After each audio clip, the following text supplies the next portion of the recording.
দর্শক সবাইকে স্বাগত জানাচ্ছি এটিএন নিউজের হ্যাপেনিং পয়েন্ট অনুষ্ঠানে। ডিফেন্ডার হোটেল অ্যান্ড রিসোর্ট নিবেদিত হ্যাপেনিং পয়েন্ট অনুষ্ঠানে আমরা বিভিন্ন বিষয় নিয়ে কথা বলি। আপনারা একটা জিনিস জানেন যে কোরবানি আসন্ন, কাজেই কোরবানির পশুর সংখ্যা, কোরবানির পশুর চাহিদা কেমন যাবে বাজার, কিছুদিন পরে এটি হবে আলোচ্য বিষয়। তার আনুষ্ঠানিকতা ইতিমধ্যে শুরু হয়েছে। মৎস্য ও প্রাণী সম্পদ মন্ত্রণালয় আনুষ্ঠানিকভাবে জানিয়ে দিয়েছে এবছর কোরবানিতে ঠিক কত সংখ্যক পশু প্রস্তুত আছে। আমরা এই বিষয়টি নিয়ে কথা বলবো। আমাদের সঙ্গে আছেন ডক্টর এবিএম খালেদুজ্জামান, পরিচালক প্রাণী সম্পদ অধিদপ্তর। আবিএম খালেদুজ্জামান, আপনাকে স্বাগত জানাচ্ছি আমাদের এটিএন নিউজের অনুষ্ঠানে। জি, আপনাকেও ধন্যবাদ। আচ্ছা, আপনারা গতকালই হয়ে গেল বিষয়টা একেবারে, যে প্রতি বছরই কোরবানির আগে যখন প্রাণী সম্পদ অধিদপ্তর অথবা প্রাণী সম্পদ মন্ত্রণালয় যখন পশুর সংখ্যা বলে, তারপরে আসলে আনুষ্ঠানিকভাবে কোরবানির বিষয়টা শুরু হয়ে যায়। মূল কথা আপনাদের দিয়ে শুরু হয়। এই বছর সংখ্যাটা যদি একটু বলতেন, এবং এই বছর কি অবস্থায় রয়েছি আমরা।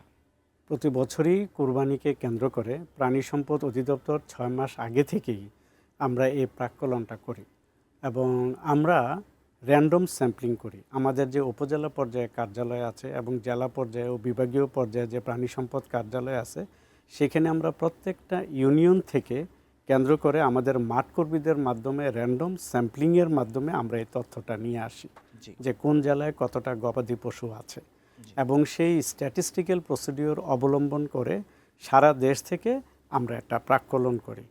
এবছর আমাদের 1,23,33,000-এর মতো গবাদি পশু আছে, যার মধ্যে গরু মহিষ আছে প্রায় 56,95,000-এর মতো, এবং ছাগল ভেড়া আছে 66,32,000-এর মতো। এছাড়া অন্যান্য গবাদি পশু আছে কিন্তু উট দুম্বা, তো সব মিলিয়ে এবছর আমাদের এই প্রাপ্যতা। আর আমরা যে চাহিদাটা প্রাক্কলন করি, এটাও মাঠ পর্যায় থেকে আমরা প্রাক্কলন করি। তথাপিও গত বছরের যে গবাদি পশু জবেহ হয়েছিল, সেটাও কিন্তু আমাদের একটা ভিত্তি, যে গত বছর আমাদের 91 লাখ গবাদি পশু জবেহ হয়েছে। তো আমরা ধরে নিই 5 to 7% এই চাহিদাটা বাড়ে। আর এবছর আমাদের চাহিদা আসছে 1,01,00,000-এর মতো। সেটাও আমরা ক্রস চেক করে দেখেছি যে অনেকটা মিল আছে। তো চাহিদার তুলনায় আমাদের উদ্বৃত্ত আছে, যেটা মাননীয় মন্ত্রী গতকাল মৎস্য প্রাণী সম্পদ মন্ত্রণালয়ের সাংবাদিক সম্মেলনের মাধ্যমে বলেছেন, আমাদের প্রায় 22 লক্ষেরও অধিক উদ্বৃত্ত থাকবে, এটা আশা করা যাচ্ছে। আচ্ছা, এইটার একটা খুব সাধারণ মানুষ জানে না যে মানুষের শুমারি হয়, মানুষের সংখ্যা বলা যায় আদমশুমারির মাধ্যমে। আসলে পশুর যে শুমারি, এটা আসলে কোন পদ্ধতিতে আপনারা করেন এবং কিভাবে এই তথ্যগুলো সংগ্রহ এটা করেন? আমরা হাউস হোল্ড বেসিস। আমাদের কিন্তু গবাদি পশুর খামার নিবন্ধনের সময় আমাদের ক্যাটাগরি আছে, 5 থেকে 10টা গরু, 11টা থেকে 20টা গরু, এভাবে কিন্তু আমাদের খামারের তালিকা আছে। এবং আপনি জানবেন যে এবছর প্রায় 9 লক্ষের মতো খামারি, যাদেরকে আমরা মৌসুমি খামারি বলি, শুধু এই কুরবানিকে কেন্দ্র করে তারা গবাদি পশু হৃষ্টপুষ্টকরণ করে। এছাড়া কিন্তু আমাদের স্থায়ী খামারিও আছে, যারা দুধ বা অন্যান্য যারা দুধ, প্রোডাকশনগুলো করে। প্রায় 15 লক্ষের উপরে আমাদের হাউস হোল্ড আছে। জি। তো কাজেই এই খামারিদের তালিকা অনুযায়ী আমরা যে র্যান্ডম স্যাম্পলিং বলছি, সেই অনুযায়ী কিন্তু আমাদের মাঠকর্মী বাড়ি বাড়ি যে যার 5টা গরু থাকার কথা, সার আসলে কতটা গরু আছে, কুরবানির জন্য কতটা প্রস্তুতি, তার বাড়িতে কতটা প্রস্তুতি, এইভাবে আমরা প্রাক্কলনটা করি। তো কাজেই এটা অনেকাংশেই নির্ভুল, এবং প্রতি বছরই আমরা দেখতেছি আমরা যে উদ্বৃত্ত বলি, সেটা কিন্তু আমরা কুরবানির পরে বুঝতে পারি যে আমাদের অনেক গরু আসলে অবিকৃত থাকে আর কি। আচ্ছা, এই বিষয়টা হচ্ছে যে পরিমাণ গরু বা মহিষের সংখ্যা আমরা বলছি, এটা আসলে মোট গরু মহিষের সংখ্যা না, এটা শুধু কোরবানি যোগ্য। কোরবানি যোগ্য, রাইট। মানে শুধু কোরবানির শুধু জন্য। কুরবানিকে উপলক্ষ করি, কারণ এই গরুর মধ্যে তো এটি জবেহ হয়ে যাবে, কুরবানি হয়ে যাবে, আবার আগামী বছর তো এই গরু তৈরি হবে। কাজে এটা মোট গরু না। আমাদের যারা ব্রিডেবল কাউস, যে সমস্ত প্রেগনেন্ট গরু আছে বা যারা বাচ্চা গরু ল্যাকটেটিং, সেটা তো আমরা কুরবানিযোগ্য বলবো না। আবার আগামী বছর আমাকে এই 1,22,23,1,22,23,00,000 গবাদি পশুকে আমার প্রস্তুতি করতে হবে, রেডি করতে হবে। কাজে এটা অবশ্যই কুরবানিযোগ্য।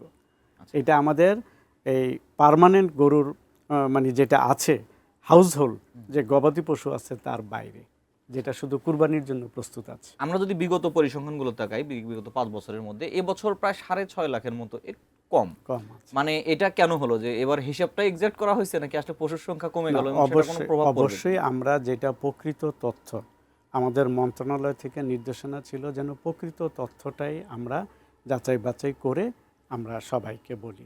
প্রকৃত তথ্য কিছুটা এদিক সেদিক হতে পারে, কখনো গরু তো সারা বছরই জবেও হয় এবং বিক্রি হয়। তারপরে প্রতি বছরই কিন্তু সমান সংখ্যক গবাদি পশু আমরা যে কৃত্রিম প্রজনন কার্যক্রম করি সেখানে রিপিট ব্রিডিং আছে। সেখানে প্রতি বছর প্রতিটা গরু থেকে একটা করে বাছুর আসার কথা, সবসময় তো আসে না। কাজেই এটা এদিক সেদিক হতেই পারে, আমরা ধরেই নিই 4 to 5% বাড়তে পারে, কমতে পারে, এবং সেটা কিন্তু আমাদের যে প্রাক্কলন হিসাব তার মধ্যেই আছে। 1,29,6,00,000 কথা আপনি বলছেন, আপনি দেখেন এটা কত পার্সেন্ট, এটা 4 to 5%। কাজে এটা হতেই পারে বায়োলজিক্যাল সায়েন্সের। মোট কথা যে কোরবানিতে আমাদের আসলে মানে কোনো ধরনের পশু সংকট হওয়ার সম্ভাবনা। একটা বিষয় যে আমরা বেশ প্রায় 10 বছরের মতো আমরা আসলে বাইরে থেকে পশু আমদানি করছেন, এটা একটা গুড সাইন। এবং এইটা কিভাবে সম্ভব হলো, যেহেতু আপনারা মাস্টার অর্গানাইজেশন প্রাণী সম্পদ অধিদপ্তর, কিভাবে এই সম্ভবটা হলো এবং পুরোপুরি কোরবানির আগেই একেবারে খামারিদেরকে প্রস্তুতির বিষয়ে আপনারা কি কি? আমরা প্রাণী সম্পদ অধিদপ্তর 6 মাস ব্যাপী এই কাজগুলো করি। আমরা যে শুধু গবাদি পশুর পরিসংখ্যান তা নয়, কিন্তু আমরা খামারিদের প্রশিক্ষণ করি কিভাবে গরু বিজ্ঞান ভিত্তিক উপায়ে লালন পালন করা যায় কুরবানিকে কেন্দ্র করে, এবং কিভাবে অসৎ উপায় অবলম্বন ছাড়া বাজারে একসময় কিন্তু বিভিন্ন প্রকার ওষুধপত্র ব্যবহারের মাধ্যমে মোটা তাজাকরণের এই বিষয়গুলো এখন কিন্তু এগুলো আলহামদুলিল্লাহ একেবারেই নাই, একেবারেই শূন্যের কোঠায়। তারপরে আমরা 2014 সালের একটা তথ্য দিই, যখন পার্শ্ববর্তী দেশ তাদের গরু রপ্তানি বন্ধ করে দিল, এটা কিন্তু আমাদের জন্য ভালো হয়েছে। এতে করে আমাদের এই ইন্ডাস্ট্রি, আমাদের খামারিরা জেগে উঠেছে, আমাদের নিজস্ব উৎস থেকেই কিন্তু আমরা গবাদি পশুর সরবরাহ করতে পেরেছি। এবং এই বিগত বছরে প্রকৃত অর্থেই প্রাণী সম্পদের এই সেক্টরটা বুস্ট করেছে, অনেক দূর এগিয়েছে। এবং যার কারণে আমি যেটা তথ্য দিলাম যে শুধু কুরবানিকে কেন্দ্র করে আমার 9 লক্ষ খামারি, এছাড়া আমার যারা হাউস হোল্ড আছে তারা সবাই গবাদি পশু লালন পালন করে। এবং প্রাণী সম্পদ সেক্টরে ইদানিংকালে আমরা রমজানেও আমরা এই প্রাণীজ পুষ্টি, নিরাপদ প্রাণীজ পণ্য যাতে আমরা সাধারণ মানুষদের সুলভ মূল্যে দিতে পারি এই কার্যক্রম হাতে নিয়েছি। আমাদের বিভিন্ন উন্নয়ন প্রকল্পের মাধ্যমে গবাদি পশু পালনে আমরা ঔষধ, আমরা ভ্যাকসিন এগুলো সরবরাহ করি, উৎপাদন উপকরণ। এতে করে এই প্রাণী সম্পদের সংখ্যাটা আমরা টেকসই রাখতে সমর্থ হয়েছি, এবং আশা করি আমরা সরকার বদ্ধপরিকর আমাদের এই সেক্টর যাতে আরও সামনের দিকে এগিয়ে নিয়ে যেতে পারি, সেজন্য আমরা সবাই একযোগে কাজ করছি। আচ্ছা, এই যে 9 লক্ষ খামারির কথা আপনি বললেন, যারা কোরবানিকে শুধুমাত্র টার্গেট করে পশুগুলো লালন পালন করে, মোটা তাজা করে, একদিকে তাদের সার্ভেলেন্স করা, অন্যদিকে সহযোগিতা করা, পরামর্শ দিয়ে হোক অথবা সরকারিভাবে অনেকভাবেই সহযোগিতা করা যায়, সেই কার্যক্রমগুলো কীভাবে? সেই কার্যক্রমগুলো প্রথমত হলো বিভিন্ন ধরনের প্যাকেজ আছে। আপনি জেনে থাকবেন যে urea molasses straw, urea molasses multi nutrition block, তারপরে সাইলেজ, আমাদের যে প্রযুক্তিগুলো আছে আমরা এই প্রযুক্তিগুলো নিয়ে খামারিদের দ্বারগোড়ায় হাজির হই, যে এই সমস্ত প্রযুক্তির ফলে সম্পূর্ণ বিজ্ঞানভিত্তিক উপায়ে প্রতিদিন একটা গরুকে 800 গ্রাম থেকে 1100 গ্রাম পর্যন্ত বৃদ্ধি করা সম্ভব 1 কেজি। এটা হলো মোটা তাজাকরণের দৈনিক বৃদ্ধিতে। তো সেই পদ্ধতিগুলো অত্যন্ত বিজ্ঞান ভিত্তিক, ঠিক আছে।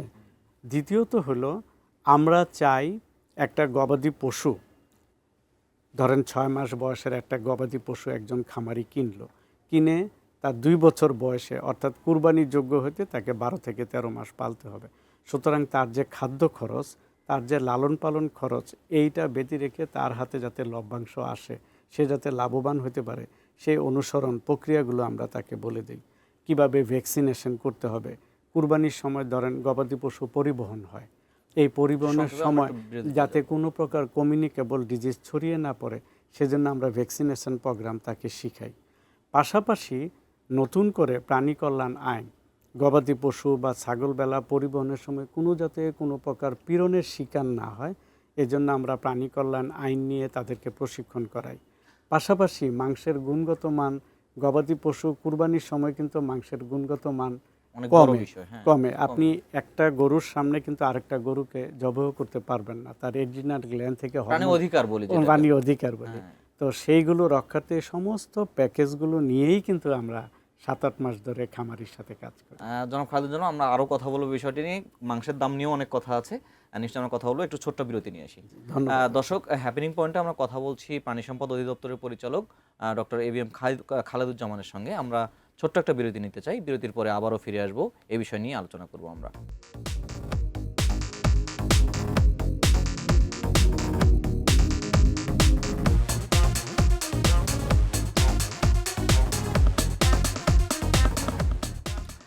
দর্শক বিরতির পর আবারও ফিরে এলাম। আমরা কথা বলছি হ্যাপেনিং পয়েন্টে বাংলাদেশের কোরবানির পশুর চাহিদা এবং সংখ্যার উপর নিয়ে।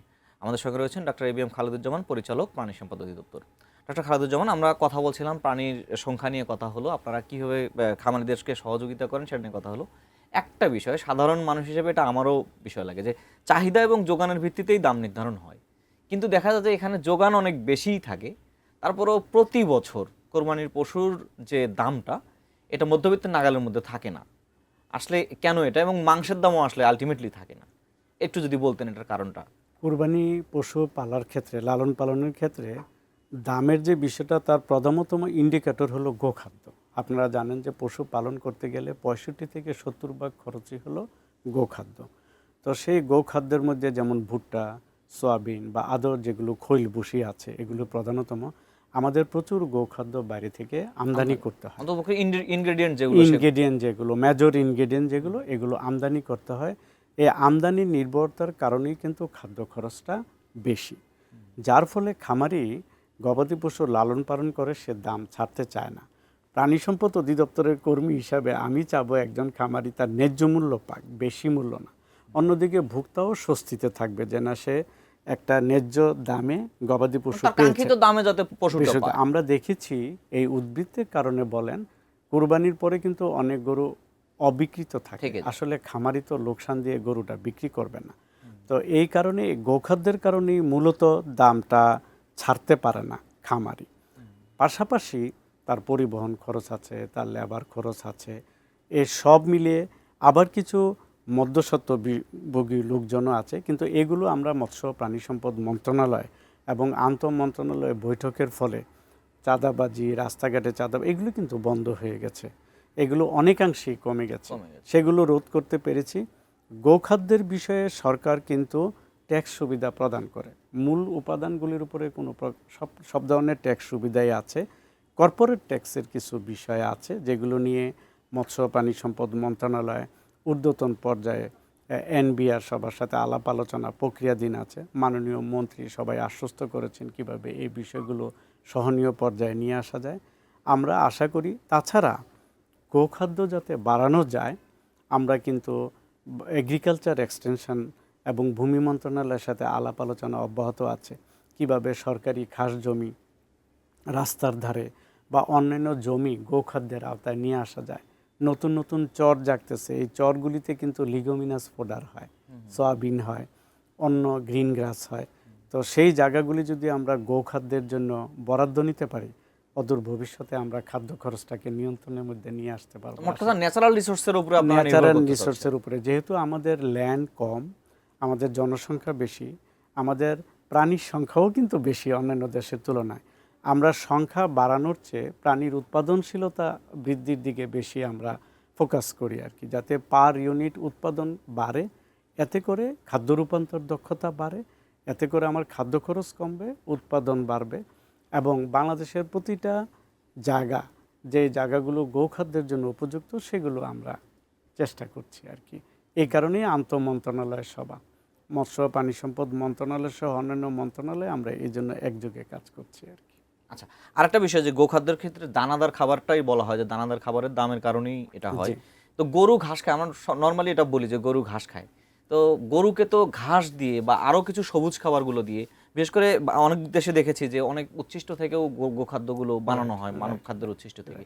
সেই ধরনের পরিকল্পনা আপনাদের সরকারিভাবে নেওয়ার কোনো উদ্যোগ আছে কি? অবশ্যই, এটা একটা চমৎকার বিষয়। আমি একজন অ্যানিম্যাল পুষ্টিবিদ, প্রাণী পুষ্টিবিদ।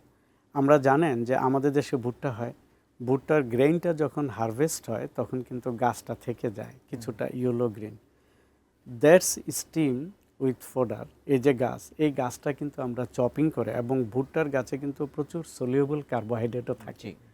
তো এই গাছটাকে যদি আমরা চপ করে গবাদি পশুর জন্য ব্যবহার করতে পারি, সাইলেজ বলে যেটা, হ্যাঁ, এটা হলো ফ্রেশও ব্যবহার করতে পারি। আবার এই গাছের যে ড্রাই ম্যাটার থাকে 30%, যেটা সাইলেজের জন্য উপযুক্ত। সাইলেজ হলো সবুজকে সবুজ অবস্থায় সংরক্ষণ করে গবাদি পশুর জন্য রক্ষা করা, যাতে করে বর্ষাকালে যখন গোখাদ্যর প্রাপ্যতা থাকবে না তখন আমরা সরবরাহ করতে পারি। তো বাংলাদেশে কিন্তু এই সাইলেজেরও অনেক বেসরকারি প্রতিষ্ঠান তৈরি হয়েছে। এটা একটা আশার দিক, কিন্তু যেই সময়টাতে আমার সবুজ গাছের সরবরাহ থাকবে না, তখন যদি আমরা সাইলেজ খাওয়াইতে পারি, তাতেও গোখাদ্যের খরচ কমে আসবে। তো এই টেকনোলজিগুলো নিয়ে আমরা খামারি পর্যায়ে সম্প্রসারণ কার্যক্রম চলছে। তো আমরা আশা করি এই সাইলেজ এবং অন্যান্য যে সমস্ত গোখাদ্য এগুলি যদি আমরা প্রক্রিয়াজাত করতে পারি তাইলে আমাদের খাদ্য খরচটা কিছুটা কমে আসবে। আমরা কিন্তু এককভাবে সয়াবিন খোলের উপরে খুবই ডিপেন্ডেন্ট। এখন কিন্তু আমরা সয়াবিনের পরিবর্তে র্যাপসিড, সরিষার খোল, বিকল্প দানাদার খাদ্য উৎপাদনও চিন্তা করছি। বিদেশ থেকেও কিন্তু আসে। ভুট্টা থেকে যে ডিডিজিএস, যেটা distillery dried grain sweet soluble, অথবা কর্ন গ্লুটেন মিল, যে সমস্ত বিকল্প খাদ্য উপাদান গোখাদ্য খরচটা কমাতে পারে, সেই দিকেও কিন্তু আমরা কাজ করছি।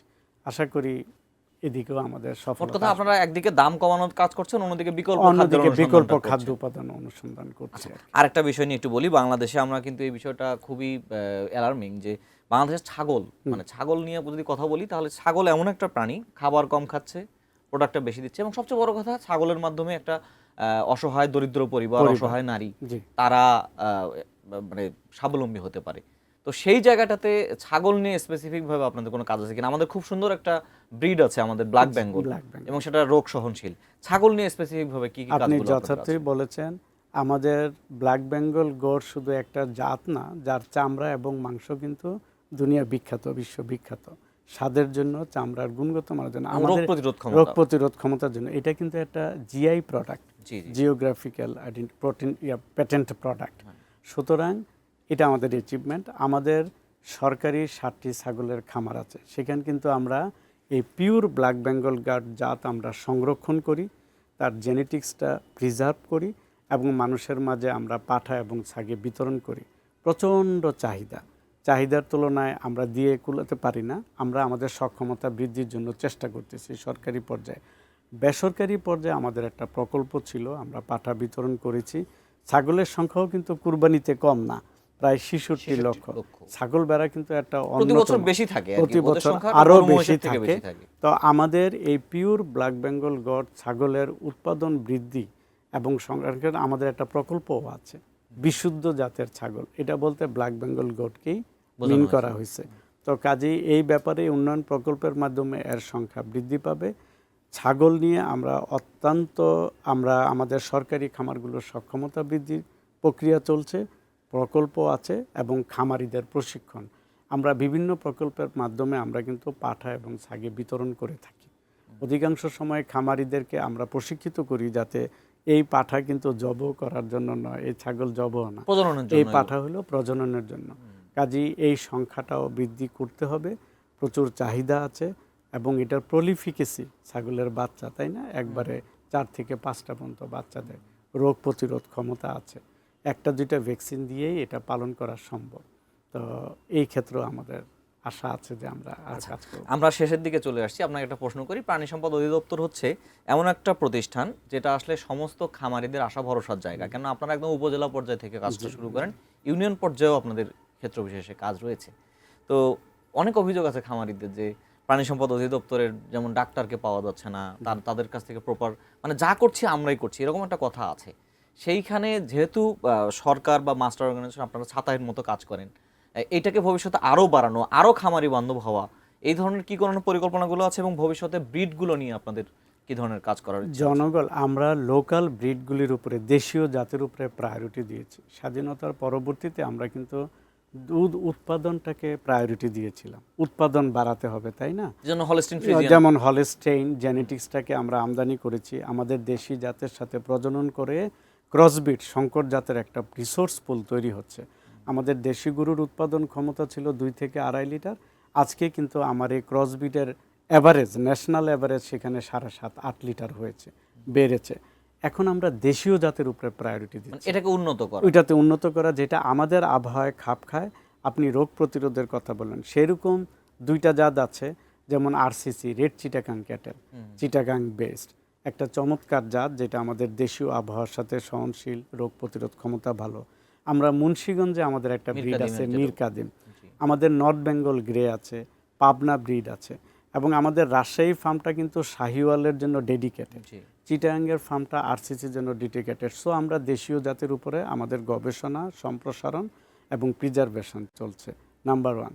নাম্বার 2 হলো যে এই সমস্ত জাতগুলো উন্নয়নের জন্য সিলেক্টিভ ব্রিডিংয়ের মাধ্যমে আমরা সেই চেষ্টাটা করছি দেশীয় জাতের মাধ্যমে গবাদি পশুর সংখ্যা বৃদ্ধি করা এবং খরচটা যাতে কমে।